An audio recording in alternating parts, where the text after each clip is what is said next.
sadar tapi nggak mau tahu gitu.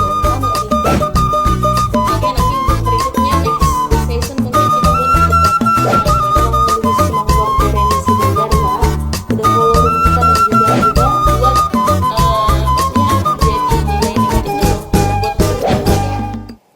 Oke, shalom, selamat sore, selamat kembali lagi untuk di live-nya Elator, di mana di sore hari ini kita akan menjadi room edukasi, di mana di sini kita akan membahas tentang budaya adat Batak. Seperti biasa menginang sebelum kita mulai live-nya, jangan lupa untuk share dan posting ulang untuk live kita di hari ini, karena kita akan membahas tentang adatnya Batak Toba ya. Seperti biasa menginang jangan lupa share-share dulu ya. Oke, terima kasih untuk seluruh peserta yang sudah bergabung.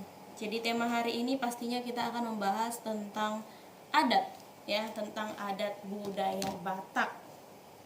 Nah, ini juga menginang sangat penting ya untuk kita bahas agar kita tahu peranan ibu ataupun ayah yang misalnya kalau terjadi atau hal ini terjadi pada rumah tangganya Amang Inang ya. Nah, ini mau kita bahas nih untuk para muda-mudi juga nanti akan kita bahas ya. 3. Ya, sebentar Abang. Kira-kira ada nggak nih di sini peserta kita yang tahu judulnya ini apa? Ini agak panjang kita buat Abang ya. Kita jelaskan dulu. Sebentar. Sebentar Abang Inangnya, kita share-share dulu ya. Untuk Abang Inang di sini dan saudara-saudara sekalian, jangan lupa untuk share dan posting ulang untuk live kita di sore hari ini. Ya. Terima kasih untuk Abang Inang ya yang sudah share-share. Oke.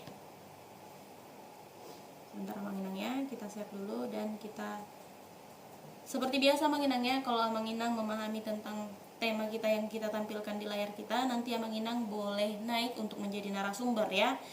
Mungkin berpartisipasi untuk memberikan tanggapan, masukan atau bahkan ingin memberikan pertanyaan nanti juga boleh Bang Inang ya. Jadi kita kasih kursi di atas untuk peserta naik.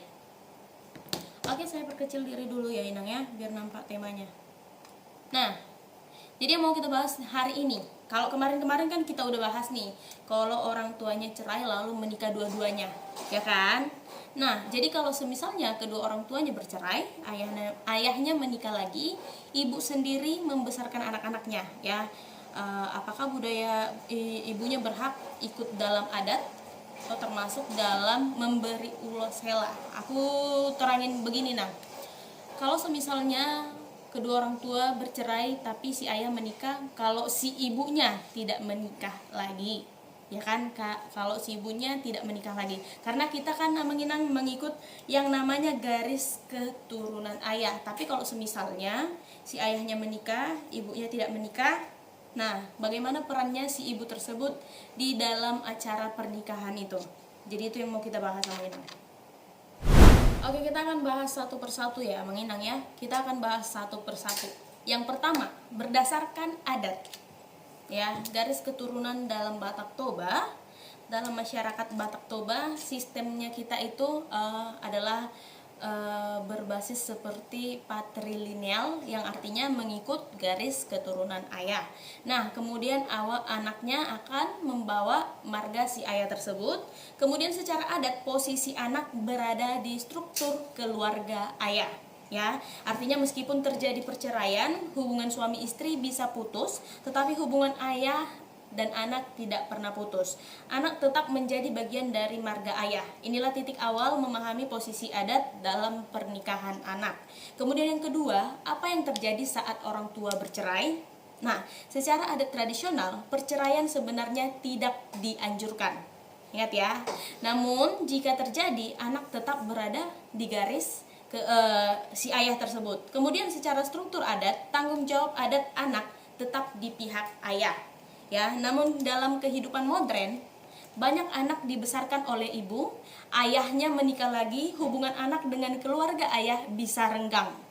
Ingat ya, tadi aku udah sempat kasih tahu di awal bahwa orang tuanya bercerai, ayahnya menikah tapi si ibu tidak menikah. Ya, jadi anaknya dibesarkan oleh si ibu tersebut. Nah, kemudian hubungan anak dengan keluarga ayah ini kan bisa renggang karena si ayahnya ini tidak membesarkan ya. ibaratnya anaknya ditinggal seperti itu mengenangnya. Jadi disinilah muncul konflik antara struktur adat dan realisasi sosial. Ya, kemudian saat anak laki-laki menikah, dalam adat Batak Toba, jika anak laki-laki menikah, ayah ia tetap mewakili marga ayahnya. Kemudian orang tua yang duduk di posisi adat urutan utama biasanya adalah si ayah tersebut, ya. Tetapi jika ayahnya tidak berperan membesarkan, ibu yang membesarkan sejak kecil, ayah sudah menikah lagi dan jauh dari anak, maka secara sosial dan moral ibu tetap dianggap orang tua kandung. Jadi dalam praktik adat masa kini, banyak keluarga tetap melibatkan si ibu kandung tersebut. Ibu tetap duduk sebagai orang tua, bahkan dalam beberapa kasus ibu diberi penghormatan khusus karena membesarkan anak seorang diri. Namun secara struktur marga, representasi adat tetap melekat pada si garis ayah tersebut, ya. Karena tadi kita mengikuti garis keturunan ayah. Kemudian saat anak perempuan menikah, tadi itu anak laki-laki yang menginang, ya. Kalau itu terjadi pada anak perempuan, jika anak perempuannya menikah, ia tetap anak dari ayah dan ibu kandungnya. Orang tua kandung tetap orang tua sah di dalam adat tersebut. Walaupun bercerai, ibu tetap ibu kandung. Tidak ada aturan adat yang melarang ibu hadir atau dihormati, ya. Dalam praktik adat sekarang, ibu tetap berhak untuk duduk. Kemudian ibu tetap menerima penghormatan sebagai orang tua. Karena dalam adat Batak, ibu tetap disebut inani anak, ibu dari anak tersebut, dan hubungan darah tidak pernah terhapus. Kemudian di sini bagaimana dengan pemberian ulos hela? Ingat ya, kita udah bahas 4 poin. Poin kelima, bagaimana dengan pemberian ulos hela? Ya, tadi poin pertamanya, ingat menginang ya, poin pertamanya garis keturunan dalam Batak Toba. Ya, kita si anak ini mengikuti keturunan ayah. Yang kedua, apa yang terjadi saat orang tua bercerai? Kemudian poin ketiga itu saat anak laki-laki menikah. Poin keempat saat anak perempuan menikah. Dan kita masuk ke poin kelima, yaitu bagaimana dengan pemberian ulos hela. Ini yang kemarin sempat viral juga menginang ya, yang beberapa minggu kemarin, ya. Jadi kita juga mau bahas bagaimana dengan pemberian ulos tersebut. Kemarin kan kita udah bahas nih kan, orang tuanya sama-sama menikah. Kalau yang ini cuman si suami saja yang menikah, istrinya tidak menikah lagi. Oke, dalam adat Batak Toba, ulos hela biasanya diberikan oleh orang tua pengantin perempuan, ya, kepada menantu laki-laki. Jika orang tua bercerai, pertanyaannya siapa yang memberi? Ya kan? Siapa yang memberikan ulos hela tersebut? Oke, secara adat formal, ayah sebagai pemegang marga biasanya menjadi representasi utama atau tokoh utama di situ menginang ya. Namun dalam praktik modern, ibu kandung sering tetap dilibatkan. Bahkan kadang ibu yang memegang ulos bersama ayah, semua tergantung hasil musyawarah keluarga. Adat Batak sebenarnya sangat menjunjung musyawarah atau martonggo raja sebelum pesta dilaksanakan. Ya, inilah yang dipertemukan kedua orang tua yang akan melakukan acara tersebut, gitu ya menginangnya, disebut lagi martonggo raja. Jadi keputusannya itu bukan sepihak, melainkan hasil kesepakatan keluarga besar. Nah, kemudian yang keenam itu adat versus moral. Jadi di sini letak perdebatannya, menginang ya. Adat perbincangan tentang struktur, marga, dan posisi kekerabatan. Kemudian moral berbicara tentang siapa yang membesarkan, siapa yang berkorban, dan siapa yang hadir dalam hidup si anak tersebut. Kadang struktur adat terlihat kaku, tetapi adat Batak juga punya sifat lentur karena selalu diawali dengan musyawarah. Dalam banyak kasus sekarang, ibu tetap dihormati, ibu tetap dilibatkan, bahkan lebih dihormati jika dia yang membesarkan si seorang anak tersebut.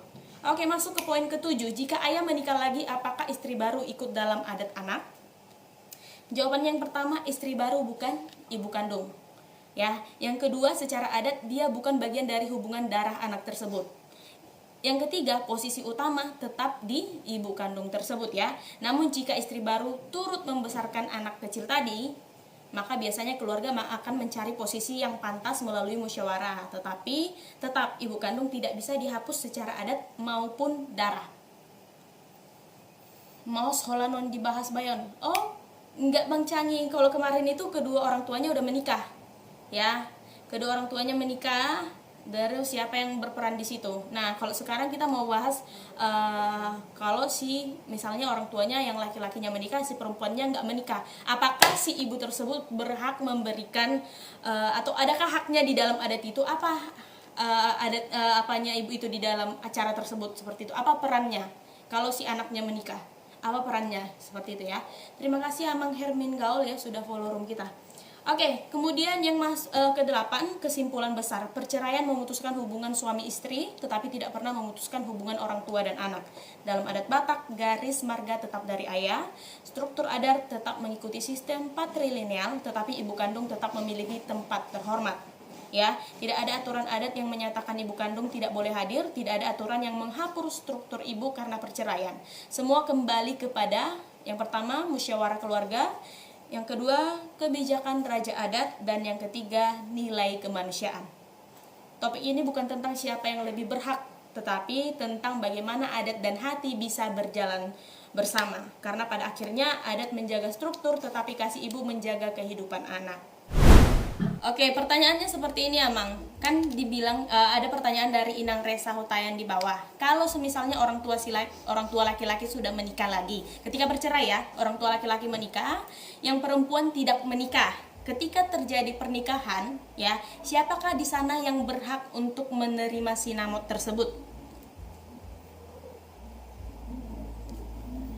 Oke, ini boleh saya tanggapi, tapi ini dari kami dari Batakaro ya. Oke, siap. Versi kami ya. Kalau dari versi kami, ketika orang tuanya sudah berpisah dalam satu pernikahan, itu mewakili itu adalah bibi. Arti dari bibi itu dalam bahasa Indonesia itu adalah tante kita, kandung. Kalau nggak tante, kalau dalam bahasa Karonya itu boda. Boda itu artinya tulang kita, bahasa Batak Tobanya. Jadi bibi ataupun boda kita itu wajib harus datang untuk menghadiri tentang sinamot itu.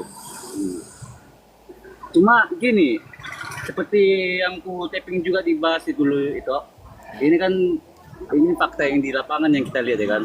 Ketika orang tuanya sudah cerai, yang seperti pertanyaanku juga, apakah ibunya ini nggak datang, tapi masih fungsinya suatu adat acara pernikahan itu, walaupun ibunya nggak datang? Coba dulu itu jawab dulu, karena dari tadi belum itu jawab betul. Oke, jadi pertanyaannya kembali lagi ke saya gitu ya Mang ya. Kalau misalnya orang tuanya nggak datang gitu. Iya, maksudnya gini, ketika orang tuanya berpisah, mamanya ataupun bapaknya lah antara dua keluarga ini nggak datang menghadiri acara pernikahan ini, apakah fungsi adat pernikahan itu dijalankan? Oke. Terima kasih untuk pertanyaannya ya, Amang Tarigan Official ya. Oke, sebentar kita terima dulu tamu. Ketika orang tua berpisah, apakah adat bisa berjalan tanpa salah satu orang tuanya gitu kan Amang Tarigan ya untuk pertanyaannya? Oke, itu betul. Oke. Pertanyaannya bisa. Adat Batak tidak tergantung pada satu orang secara pribadi, tetapi pada struktur kekerabatan Dalihan Natolu ada 3 unsur utama. Ya, yang perlu kita pahami karena setiap acara yang kita lakukan di sini ya, bagi kita orang Batak ini selalu menggunakan yang namanya Dalihan Natolu, yaitu hula-hula, dongan tubuh dan boro. Selama 3 unsur ini hadir, adat tetap bisa berjalan. Jadi jika orang tuanya bercerai, tapi emang ya dengan catatan orang tua bercerai, jadi struktur adat tetap ada, marga tetap ada, dan keluarga besar tetap ada. Jadi kalau misalnya ayahnya tidak hadir atau ibunya tidak hadir ya, adat itu nggak bisa berhenti, tetapi nilai emosionalnya tentu berbeda, pandangannya orang ya terhadap acara tersebut, karena kan dia masih memiliki yang namanya orang tua, cuman terkendala mungkin ya karena perceraian terjadi, makanya memang perceraian ini tidak pernah dianjurkan, apalagi di kita orang Batak. Hai teman-teman relator Batak Unik dimanapun berada, jangan lupa saksikan live kami di hari Senin, Rabu, dan Jumat di jam 4 sore. Kalau kamu punya pengetahuan tentang budaya Batak, kamu boleh naik untuk menjadi narasumber. Kalau kamu masih sama-sama ingin belajar, kamu boleh tetap naik, bertanya, dan memberikan pendapat tentang live kita di hari Senin, Rabu, dan Jumat. Pembahasan lengkapnya ada di YouTube kita, yaitu Relator Batak Unik. Yuk, jaga budaya Batak dengan ikut berbicara dan berbagi